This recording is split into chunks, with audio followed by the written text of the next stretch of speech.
विमला, मदन जी, आपकी तबीयत खराब है। आप आज मटके बेचने बाजार नहीं जा पाएंगे। पर विमला, अगर मैं आज बाजार नहीं गया तो सोचो पूरे हफ्ते का खर्च कैसे चलेगा। घर के सारे खर्च तो इसी कमाई पर निर्भर हैं। अगर आज का दिन निकल गया तो आगे मुश्किल बढ़ जाएगी। हे भगवान, आज ही तो कमाई का सबसे जरूरी दिन था। अगर आज ही काम नहीं हुआ तो अब घर कैसे चलेगा? समझ नहीं आ रहा अब क्या होगा। चाची, आप बिल्कुल चिंता मत कीजिए। अगर चाचा जी नहीं जा पा रहे तो उनकी जगह मैं बाजार चली जाती हूँ। मैं पूरी कोशिश करूँगी कि मटके अच्छे से बेच आऊं। आप बस चिंता छोड़। तू बाजार जाकर मटके बेचेगी?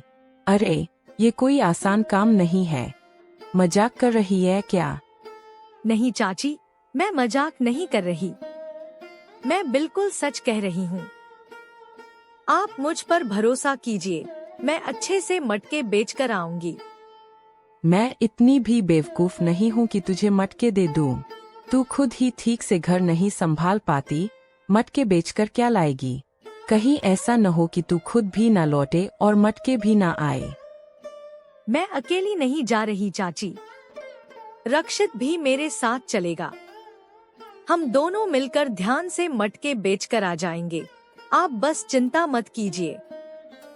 हाँ माँ, आप बिल्कुल चिंता मत करो। मैं दीदी के साथ ही रहूंगा। हम दोनों मिलकर ध्यान से काम करेंगे और सुरक्षित वापस आ जाएंगे। चाची, मुझे मोल भाव करना अच्छे से आता है। आप बिल्कुल चिंता मत कीजिए। मैं ध्यान रखूंगी कि मटके सही दाम में बिकें। आपका जरा भी नुकसान नहीं होने दूंगी। ठीक है। वैसे भी रक्षित घर में खाली ही बैठा है, तो इसे अपने साथ ले जा। लेकिन ध्यान रखना, कोई गलती नहीं होनी चाहिए। दीदी, आप इस ठेले पर मटकों के पास बैठ जाओ। रास्ता थोड़ा खराब है, आप संभाल कर बैठना। मैं आराम से ठेला चलाएगा। नहीं रक्षित, ऐसा मत करो। तुझे ठेला खींचने में दिक्कत होगी। मैं साथ साथ चल लेती हूँ। तुम अकेले इतना बोझ मत उठाओ। अरे दीदी, कोई दिक्कत नहीं होगी। आप बस आराम से बैठ जाओ। रास्ता थोड़ा ऊबड़ खाबड़ है, वरना आप गिर सकती हो, इसलिए मैं संभाल लूंगा। अच्छा ठीक है, मैं बैठ जाती हूँ, लेकिन तुम मटकों का ध्यान रखना। जरा भी लापरवाही मत करना, ये बहुत संभाल कर ले जाने वाले हैं। अरे, ये अचानक बीच रास्ते में पत्थर कहाँ से आ गया? जरा ध्यान से निकलना पड़ेगा, नहीं तो ठेला हिल जाएगा। रक्षित, अरे संभालो, ठेला हाथ से छूट गया।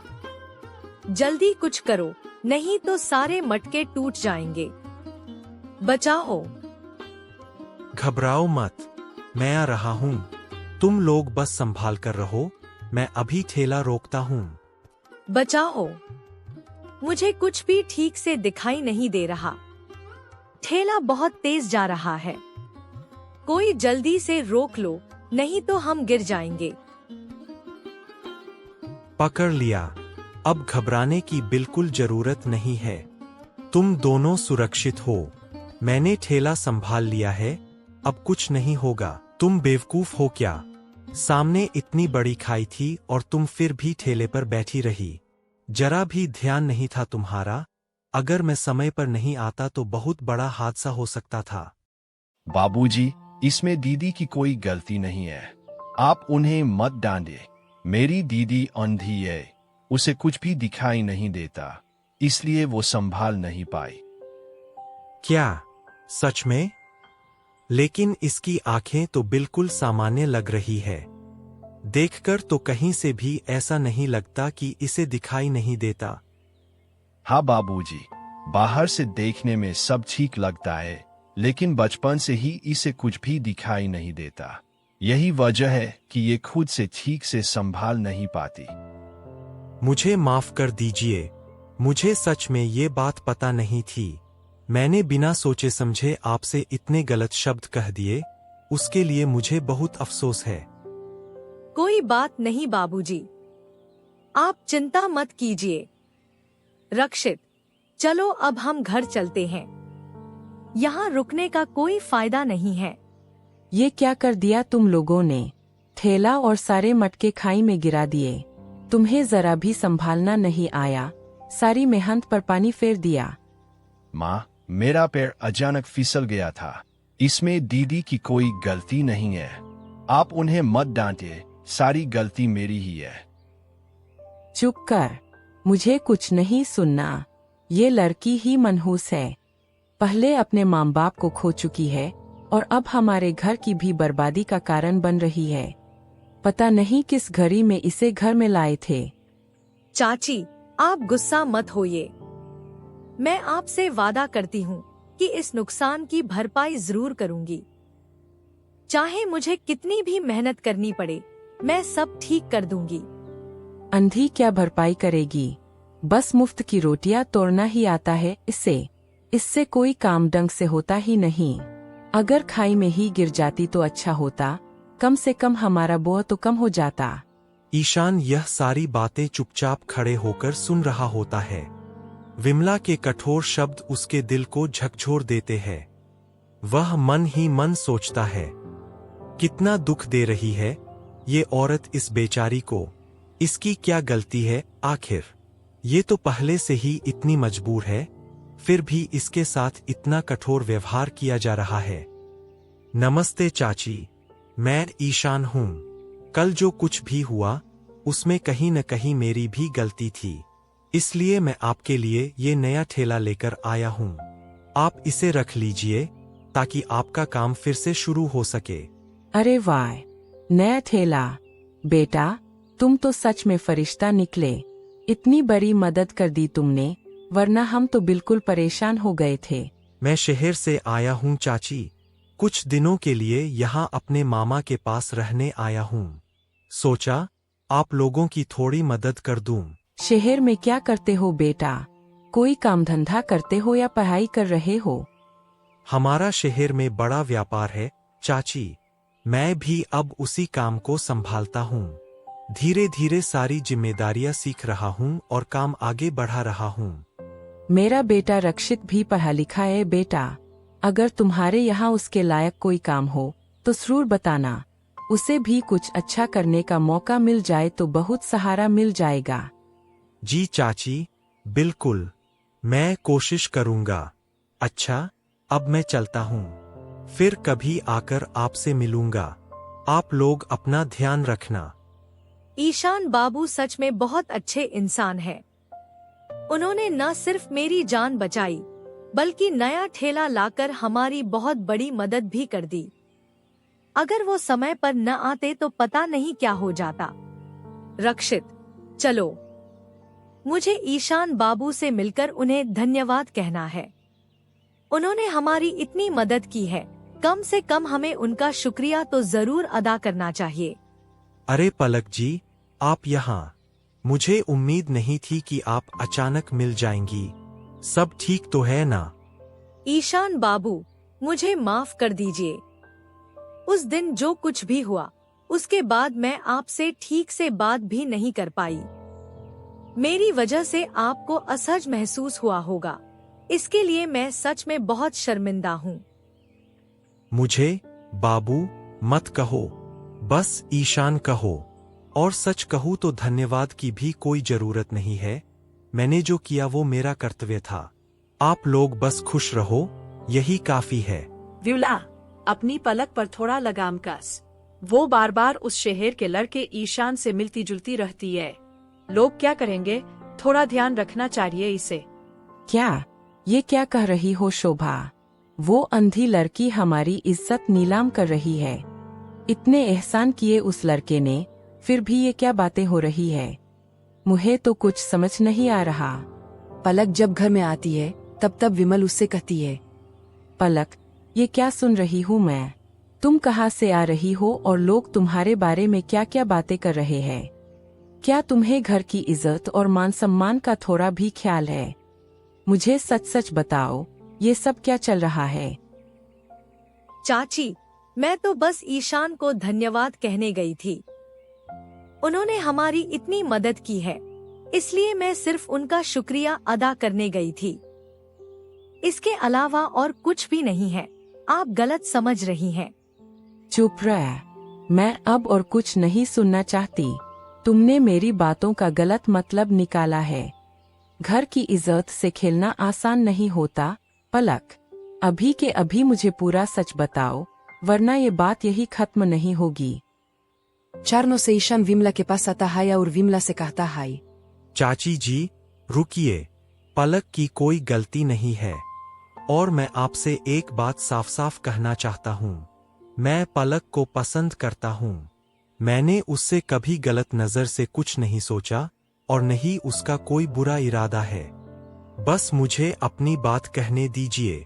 क्या तुम पलक से शादी करना चाहते हो? तुम्हें पता भी है तुम क्या कह रहे हो? ईशान, ये इतना बड़ा फैसला है, एक बार फिर सोच लो। हाँ चाची, मैं पलक से शादी करना चाहता हूँ और मैं उसका इलाज भी जरूर करवाऊंगा। मेरे पास पैसों की कोई कमी नहीं है और मैं उसकी हर तरह से मदद करूंगा ताकि उसकी जिंदगी आसान हो सके। मुझे उस पर पूरा भरोसा है। चलो अच्छा है। अगर ये रिश्ता हो जाता है तो एक छनछन तो खत्म हो जाएगी और शायद इस घर की जमीन पर मेरा हक भी पक्का हो जाए। बस अब सब कुछ मेरे हिसाब से चलता रहे। ईशान, तुमने मुझे सच में एक नई जिंदगी दी है। मैं कभी सोच भी नहीं सकती थी कि मेरी जिंदगी इतनी बदल जाएगी। तुम्हारे साथ मुझे अब उम्मीद और सहारा दोनों मिल गए हैं। मैं शहर जा रहा हूँ अपने माता पिता को इस बारे में बताने, ताकि सब कुछ सही तरीके से आगे बढ़ सके। तुम चिंता मत करना, मैं जल्दी ही वापस आऊंगा और फिर हम अपने रिश्ते की आगे की बात करेंगे। एक दिन पलक घर पर अकेली होती है, तभी विक्की नाम का एक आदमी उस घर पर आता है और पलक से कहता है, ओ पलक रानी, आज तो चाची घर पर नहीं है ना? अच्छा मौका है बात करने का। मैं बस थोड़ा सा काम से आया हूँ, जरा आराम से सुन लो। विक्की, तुम यहाँ क्यों आए हो? तुम्हें यहाँ आने की इजाजत किसने दी? अभी के अभी यहाँ से निकल जाओ। मैं तुम्हारी कोई बात नहीं सुनना चाहती। अब तुझे मुझसे कोई नहीं बचा सकता। विक्की, तेरी हिम्मत कैसे हुई रिया को हाथ लगाने की? और तुम मेरे घर में कर क्या रहे हो? चाची, आपने मुझसे जेल जाने से पहले वादा किया था कि रिया मेरी होगी, तो अब आप मुझे ऐसा क्यों कह रही है? वो पुरानी बात थी विक्की। अब रिया की शादी एक अमीर शहर के लड़के से तय हो चुकी है। अब इस बारे में कोई और बात करना ठीक नहीं है। तुम भी अपनी जिंदगी देखो और यहाँ से शांति से निकल जाओ। मैं यह शादी नहीं होने दूंगा। पलक सिर्फ मेरी है और मेरी ही रहेगी। इसकी शादी किसी से भी नहीं होने दूंगा। विक्की, अब बस बहुत हो गया। यहाँ से चले जाओ। किसी की जिंदगी में जबरदस्ती करने का तुम्हें कोई हक नहीं है। अगर तुमने फिर कोई गलत हरकत की तो मैं पुलिस को बुला दूंगी। उस शहरी लड़के का मुझे पता लगाना होगा। उसने जो भी किया है उसका जवाब उसे देना पड़ेगा। ईशान थोड़े दिनों में वापस आता है और चाचा से कहता है, चाची, पिताजी की तबीयत ठीक नहीं थी, इसलिए मैं अकेले ही आ पाया। लेकिन मैं जैसे ही घर पहुंचा, मैंने सबसे पहले आप लोगों के बारे में सोचा और जल्दी वापस आ गया हूँ। अब मैं यहाँ की आगे की जिम्मेदारियों को पूरा करना चाहता हूँ। कोई बात नहीं दामाद जी, हम समझते हैं परिवार और जिम्मेदारियां पहले आती है। आप आए, यही बहुत है। अब आगे की सारी बातें शांति से बैठकर तय करते हैं। पलक के ऑपरेशन के लिए मैंने डॉक्टर से बात कर ली है। कल हमें शहर चलना होगा ताकि सारी जरूरी जांच और तैयारी समय पर हो सके। आप लोग चिंता मत कीजिए, मैं हर चीज का ध्यान रखूंगा। ये तो बहुत अच्छी खबर है। भगवान का लाख लाख शुक्र है। अब उम्मीद है कि सब ठीक हो जाएगा और रिया की तबीयत भी बेहतर हो जाएगी। पलक के ऑपरेशन के लिए मैंने डॉक्टर से बात कर ली है। कल हमें शहर चलना होगा ताकि सारी जरूरी जांच और तैयारी समय पर हो सके। आप लोग चिंता मत कीजिए, मैं हर चीज का ध्यान रखूंगा। ये तो बहुत अच्छी खबर है। भगवान का लाख लाख शुक्र है। अब उम्मीद है कि सब ठीक हो जाएगा और रिया की तबीयत भी बेहतर हो जाएगी। चाची, ये पैसे रख लीजिए। अस्पताल में एडवांस और बाकी जरूरी खर्च के लिए जमा करने होंगे। आप चिंता मत कीजिए, मैं हर व्यवस्था देख लूंगा ताकि इलाज में कोई देरी न हो। चाची, मुझे एक बहुत जरूरी काम से थोड़ी देर के लिए बाहर जाना है। आप पलक को लेकर सीधे अस्पताल पहुंच जाइए, मैं वहीं आप सबसे मिल जाऊंगा। अगर किसी चीज की जरूरत हो तो मुझे तुरंत फोन कर देना। तुम फिक्र मत करो बेटा, हम पलक का पूरा ध्यान रखेंगे। तुम अपना काम निपटा लो, हम उसे सही समय पर अस्पताल पहुंचा देंगे और किसी भी चीज की कमी नहीं होने देंगे। फिर ईशान रास्ते से जा रहा होता है, तभी उसके सामने विकी आ जाता है और विकी ईशान से कहता है, कहाँ जा रहे हो शहरी बाबू? तुम्हें लगता है तुम यहाँ आकर सब कुछ बदल दोगे? तुम कौन हो और मेरा रास्ता क्यों रोक रहे हो? अगर कोई बात करनी है तो शांति से करो, लेकिन इस तरह बीच सड़क पर रोकना ठीक नहीं है। अभी रास्ता छोड़ो। मैं पलक का होने वाला पति हूँ और तुम्हें लगता है तुम यूं ही सब कुछ बदल दोगे और तुम्हें लगा कि मैं कुछ नहीं करूंगा, शांत बैठा रहूंगा। पलक मेरी मंगेतर है, तुम बीच में मत आओ, पीछे हट जाओ। अब देखते हैं कौन शादी करता है, मैं या तुम। मैं भी देखता हूं तुम यहां से जिंदा बचकर कैसे जाते हो। यह कोई जंग नहीं है विक्की, यह जिंदगी के फैसले है। शादी किसी दबाव या धमकी से नहीं होती। पुलिस? हाँ, मैंने पहले ही पुलिस को खबर कर दी थी। मुझे चाचा ने पहले बता दिया था कि तुम मेरे शहर जाने के बाद पालक के पास आए थे और उसे धमकी देकर गए थे। और पुलिस के साथ आर्यन आता है और आर्यन विकी से कहता है, विक्की, तुम्हें क्या लगा हम चुप बैठेंगे? अब यह सब और आगे नहीं बढ़ेगा। पुलिस यहाँ है, इसलिए बेहतर होगा कि तुम शांत हो जाओ और सहयोग करो। यह तुम्हारे ही भले के लिए है। विक्की, तुम्हें शांति भंग करने, धमकी देने और गलत तरीके से लोगों को परेशान करने के आरोप में गिरफ्तार किया जाता है। तुम अपने साथ चलो और आगे की कार्रवाई कानून के अनुसार होगी। बधाई हो, ऑपरेशन सफल रहा।